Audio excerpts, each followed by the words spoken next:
And welcome. Thank you for joining me in the conclusion of this book.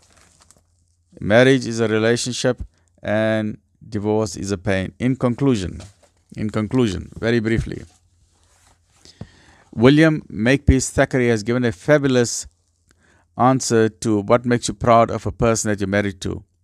And he says, when I walk with you, I feel as if I had a flower in my buttonhole. Imagine a man feels so proud as if he's got a tuxedo and he's got a flower there. He feels so proud that the person standing next to him, that is his wife. And the wife must feel so proud of the husband that's standing next to her. That is a beautiful marriage. So my dear reader, this is the beginning and end of our journey. A good marriage starts with you. But it always takes two to tango. It takes two hands to clap. That means that there is probably some element of fault on each side. We don't like to admit our fault. But look first at yourself. Before blaming your partner, say, maybe I'm at fault. Both sides must be willing to acknowledge their mistakes and be willing to find a solution. Both of them. Take your egos one side, throw your egos one side. If one party, and especially don't be narcissistic. Narcissism is a terrible formula. It's a poison. It's toxic for a relationship. Narcissistic people destroy a relationship. Not only marriage, they destroy the business relationship. They destroy friends. So narcissism is something that we must throw out of the window. If one party is stubborn or difficult or uncompromising narcissist, then the challenges are much worse. When there is a problem or conflict in your marriage, here are some tips and suggestions. First, 80% of problems in a marriage are petty differences. Second, if you are in a vicious cycle of constant bickering, then you need to have an honest face-to-face discussion. If you can't have, call some family friends or go to an arbitration.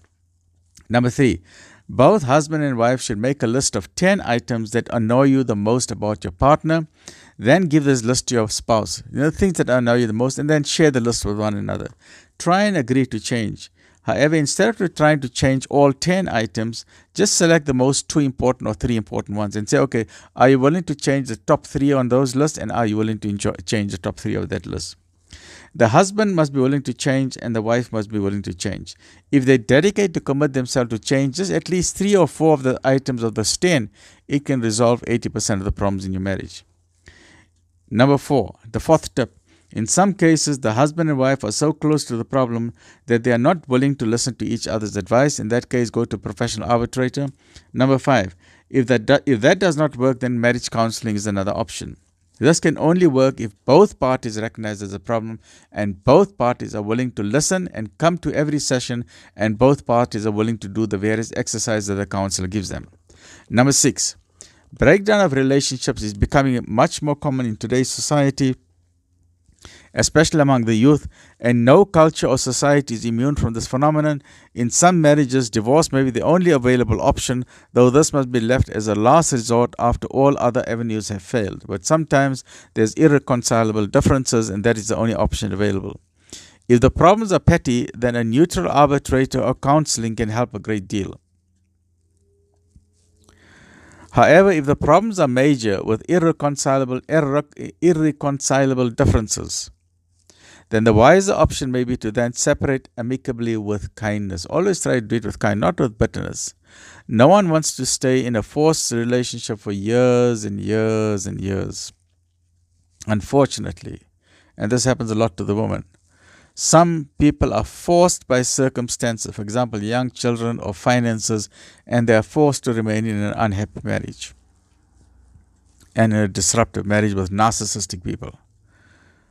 Finally, point number 7, it is our duty and responsibility to ensure that when we are married, that we can raise our children in an environment that will unleash the potential that is within them. Children like to grow up in a wonderful home, in a loving home, and not where people are fighting all the time. We owe it to society and we owe it to humanity. We owe it to our children and our grandchildren. No kid wants to grow up in a household where the parents are fighting all the time over petty problems. Everyone should strive towards harmony in the house. When there is peace inside of you, then you can have peace with your partner, and there can be peace in the household. When you and your partner are both at peace, then there can be peace in the house, and there can be peace in the neighborhood and peace in the community. When there is peace and when the community is at peace, then we can have peace in the world. But if the home environment is riddled with domestic violence, drugs, addiction, gambling, fighting, alcohol abuse, domestic violence, and women get the raw end of the stick, verbal and physical abuse, then there is total breakdown of the home environment, and then the society breaks down.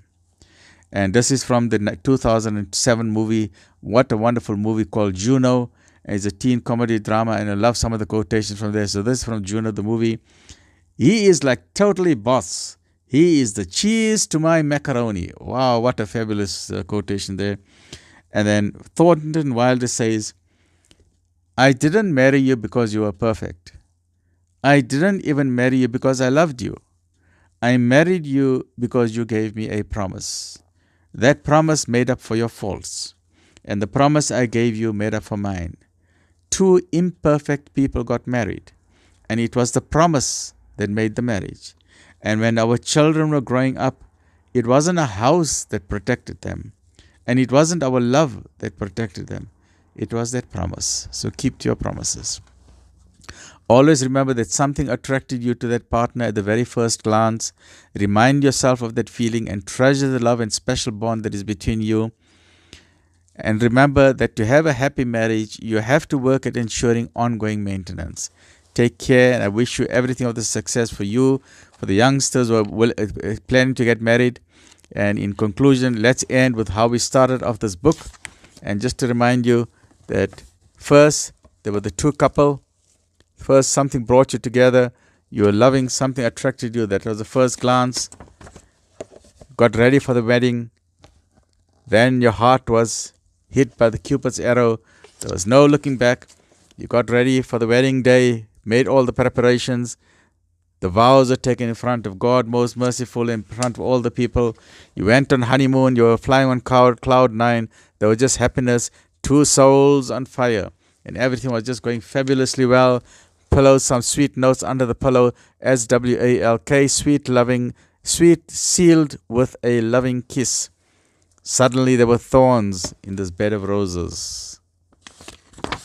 And then there were arguments, stonewalling, not listening to what is going on, only listening to your own point. Why? Because ego and narcissism came in, turning one another's back. Where did all that happiness go? Even the parents, grandparents, and in-laws get involved. Everyone gets involved because everyone wanted happiness. But now what's going on? Then you started wondering, am I in a prison sentence? Should I have ditched it? Should I have jumped away before I got married? But don't worry, there is hope for everyone. What is the key? Key is communication, love, respect, kindness. And then my prayer for you is one day you'll be married for 30, 40, 50, 60, 70 years. You and your partner, and even longer than that, loving one another until old age, and having that little romance well into your old age, buying ice cream for your loved one, sending her chocolates, and sending little love notes under the pillow. Stay well, look after yourself. Alhamdulillahi Rabbil Alameen.